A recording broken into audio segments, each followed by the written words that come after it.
Hello दोस्तों, आप सभी को मेरे इस चैनल पर हार्दिक अभिनंदन है। तो दोस्तों, आप सभी ने महाभारत सुनी या देखी होगी, लेकिन क्या आप जानते हैं कि महान धनुर्धर अर्जुन जी की कितनी पत्नियां थी? नहीं जानते हैं तो इस वीडियो को पूरा लास्ट तक ज़रूर देखें। तो चलिए स्टार्ट करते हैं। महाभारत का जिक्र अर्जुन के बिना अधूरा है। भगवान श्री कृष्ण के सबसे प्रिय मित्र अर्जुन ही थे। कुरुक्षेत्र में भगवान श्री कृष्ण ने अर्जुन को गीता का उपदेश दिया था। अर्जुन सर्वश्रेष्ठ धनुर्धर थे। अर्जुन ने द्रौपदी से विवाह किया था, लेकिन अर्जुन के अन्य और 3 पत्नियां भी थीं। महाभारत की कथा में अर्जुन की 4 पत्नियों के बारे में पता चलता है। द्रौपदी के अतिरिक्त अर्जुन की 3 और पत्नियां थीं। उलूपी, चित्रांगदा और सुभद्रा से विवाह किया था। इन सभी से विवाह करने के पीछे एक कथा भी प्रचलित है। ऐसे हुआ था द्रौपदी से विवाह। द्रौपदी पांचाल देश की राजकुमारी थी, इसलिए द्रौपदी का एक नाम पांचाली भी था। जिस समय पांडव वेश बदल कर रह रहे थे, तब द्रौपद ने अपनी पुत्री द्रौपदी के स्वयंवर का आयोजन किया। इस स्वयंवर में कई देशों से राजाओं ने भाग लिया था। स्वयंवर में यह शर्त रखी थी कि जो व्यक्ति धनुष पर वाण चढ़ाकर नीचे पानी में रखकर ऊपर घूम रहे मछली की आँख का निशाना लगा देगा, उसी के साथ द्रौपदी का विवाह करा दिया जाएगा। पांडव भी भगवान श्री कृष्ण के साथ इस स्वयंवर में भाग लेने पहुंचे। श्री कृष्ण का इशारा पाकर अर्जुन ने एक तीर से मछली की आँख को भेद दिया। इसके बाद द्रौपदी ने अर्जुन के गले में वरमाला डाल दी और इस प्रकार से अर्जुन से द्रौपदी का विवाह हुआ। दूसरी पत्नी थी सुभद्रा। चारों पत्नियों में अर्जुन को सुभद्रा से विशेष लगाव था। सुभद्रा सभी पत्नियों से सबसे प्रिय थी। सुभद्रा भगवान श्री कृष्ण की बहन थी। श्री कृष्ण के पिता वासुदेव ने 2 विवाह किए थे, देवकी और रोहिणी से। सुभद्रा रोहिणी की संतान थी। सुभद्रा और अर्जुन के विवाह में भगवान श्री कृष्ण ने विशेष भूमिका निभाई थी। अर्जुन सुभद्रा की संतान थी। तीसरी पत्नी नागकन्या उलूपी थी। उलूपी नाग कन्या थी। अर्जुन ने द्रौपदी के बाद उलूपी से विवाह किया था। एक बार द्रौपदी और युधिष्ठिर के साथ रहने के दौरान अर्जुन ने नियम का उल्लंघन कर दिया, जिस कारण अर्जुन को 12 वर्ष तक जंगलों में भटकना पड़ा। ऐसा कहा गया था कि द्रौपदी के साथ यदि कोई एक पांडव रहे तो दूसरा पांडव नहीं उस कक्ष में जा सकता, लेकिन अर्जुन किसी कारणवश उस कक्ष में चला गया था, जिसके कारण उसे 12 वर्षों तक जंगलों में भटकना पड़ा। इसी दौरान अर्जुन की मुलाकात नागकन्या उलूपी से हुई। अर्जुन उलूपी की सुंदरता पर मुग्ध हो गए। उलूपी के साथ अर्जुन नागलोक आ गए, जहां दोनों का विवाह हुआ। उलूपी से अरावन नाम का पुत्र पैदा हुआ। किन्नर अरावन देवता की पूजा करते हैं। चौथा विवाह चित्रांगदा से हुआ। एक कथा के अनुसार चित्रांगदा का संबंध मणिपुर से है। चित्रांगदा मणिपुर के राजा चित्रवाहन की पुत्री थी। चित्रांगदा को देखकर अर्जुन को प्रेम हो गया। अर्जुन ने चित्रांगदा के पिता के पास विवाह का प्रस्ताव भेजा। राजा चित्रवाहन विवाह के लिए सहमत हो गए, लेकिन उन्होंने एक शर्त रख दी।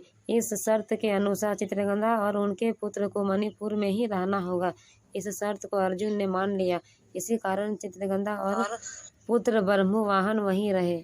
महाभारत में अर्जुन की 4 पत्नियों का जिक्र मिलता है। द्रौपदी, उलूपी, चित्रांगदा और सुभद्रा। चारों पत्नियों में से अर्जुन अपनी 2 पत्नियां द्रौपदी और सुभद्रा के साथ रहे।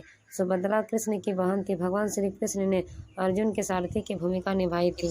जब अर्जुन द्रोणाचार्य से शिक्षा ले रहे थे, उसी दौरान अर्जुन की मुलाकात गदा से हुई। गदा अक्सर सुभद्रा के बारे में बात किया करता था।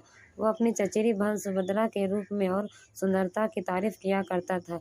सुभद्रा के रूप और बुद्धि की तारीफ सुनकर अर्जुन को सुभद्रा से प्रेम हो गया। अर्जुन ने सुभद्रा के सामने विवाह का प्रस्ताव रखने की सोची, लेकिन ऐसा हो नहीं पाया। अर्जुन मन ही मन में सुभद्रा को प्रेम करने लगे। अर्जुन और सुभद्रा का विवाह श्री कृष्ण के कारण ही हुआ था। जब अर्जुन को 12 वर्षों की जंगल में भटकने की सजा मिला था, उसी दौरान अर्जुन ने सुभद्रा से विवाह किया। ऐसा कहा जाता है कि 12 वर्षों तक अर्जुन जंगल में भटकते रहे, तो एक दिन वह अपने प्रिय मित्र श्री कृष्ण से मिलने के लिए द्वारिका गए थे। अर्जुन ने यति का रूप धारण किया था और द्वारिका पहुंच गए। हालांकि किसी ने अर्जुन को नहीं पहचाना, लेकिन श्री कृष्ण को एहसास हो गया था। वह अपने करीबी दोस्त से मिलने के लिए तुरंत निकल पड़े। अर्जुन एक बरगद के पेड़ के नीचे ध्यान मगन बैठे थे। तभी अर्जुन ने अपने दोस्त और गुरु श्री कृष्ण को अपनी तरफ आते हुए देखा। इससे पहले कि श्री कृष्ण कुछ कह पाते, अर्जुन ने कहा, आप जानते हैं कि मेरे मन में क्या चल रहा है? क्या आप मेरी उनसे विवाह करवाने में मदद करेंगे जिनसे मैं प्रेम करता हूँ? श्री कृष्ण को पता था, लेकिन अर्जुन और सुभद्रा के विवाह में सबसे बड़ी बाधा उन सब के बड़े भाई बलराम जी बनेंगे। कौरवों के साथ अपनी दोस्ती को देखते हुए बलराम चाहते थे कि सुभद्रा का विवाह दुर्योधन के साथ हो। कृष्ण ने अर्जुन से कहा, मैं तुम्हारी मुलाकात सुभद्रा से करवाता हूँ। अगर सुभद्रा भी तुमसे प्रेम करती होगी तो मैं तुम दोनों को भगाकर विवाह करवाने में मदद करूँगा। अर्जुन ने कहा कि क्या यह नीच कृत्य नहीं होगा? तो कृष्ण ने जवाब दिया कि अगर सुभद्रा अपनी रजामंदी देती है तो क्षत्रियों में अपनी दुल्हन का अपहरण करना स्वीकार्य है। योजना बनाई गई कि अर्जुन यति के रूप में ही रहेंगे और कृष्ण बलराम जी को उनसे मिलाने लाएंगे। श्री बलराम जी ने अर्जुन को नहीं पहचाना और उसे एक सन्यासी समझकर तारीफ करने लगा। बलराम जी ने उसे अपने घर चलने का भी प्रस्ताव दिया। हालांकि अर्जुन ने यह कहते हुए इनकार कर दिया कि वह किसी मानव निवास में प्रवेश नहीं करने की प्रतिज्ञा कर रखी है, वह केवल प्रकृति के आश्रय में ही रह सकते हैं। इस पर बलराम जी ने कहा कि आप हमारी बहन सुभद्रा के महल के नज़दीक के बाग बगीचा में रह सकते हैं।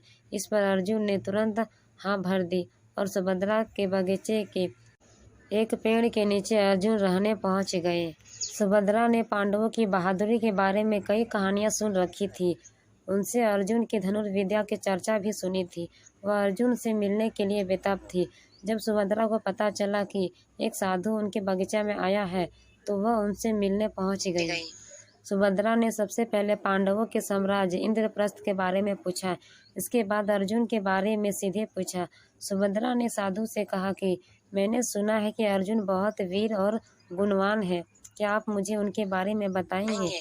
अर्जुन अपनी तारीफ सुनकर थोड़ा शर्मा गए, लेकिन फिर उन्होंने सारे युद्धों और पांडवों की जीत के बारे में सुभद्रा को बताया।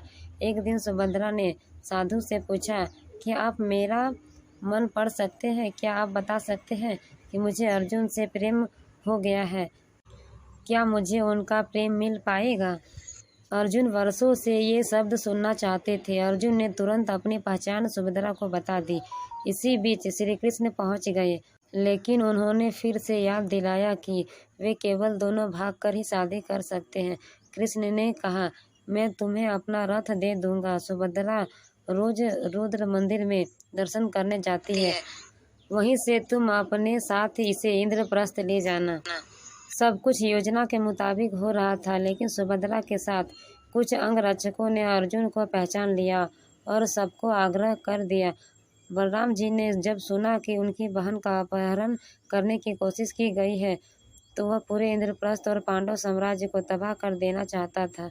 तब श्री कृष्ण ने बलराम जी को बताया कि इसमें कुछ भी क्षत्रिय धर्म के खिलाफ नहीं है। आखिरकार बलराम जी ने इस विवाह को अपनी स्वीकृति दे दी।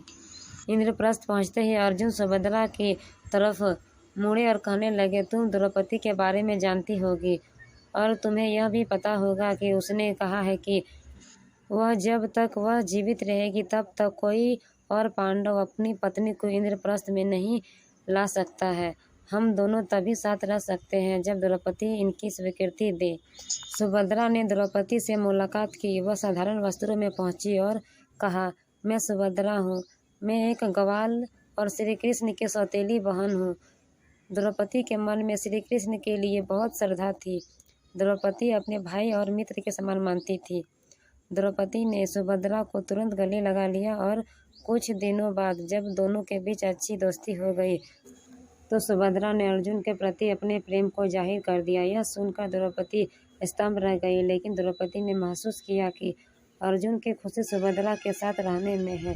इसके बाद द्रौपदी ने अर्जुन और सुभद्रा को अपना आशीर्वाद दिया और दोनों साथ रहने लगे। आशा करती हूँ कि आपको यह वीडियो पसंद लगा होगा। यदि पसंद आया होगा तो मेरे इस चैनल को सब्सक्राइब करके रखें ताकि मेरी हर एक वीडियो आप तक पहुँचे। तो दोस्तों फिर मिलेंगे एक नई वीडियो के साथ। Thank you.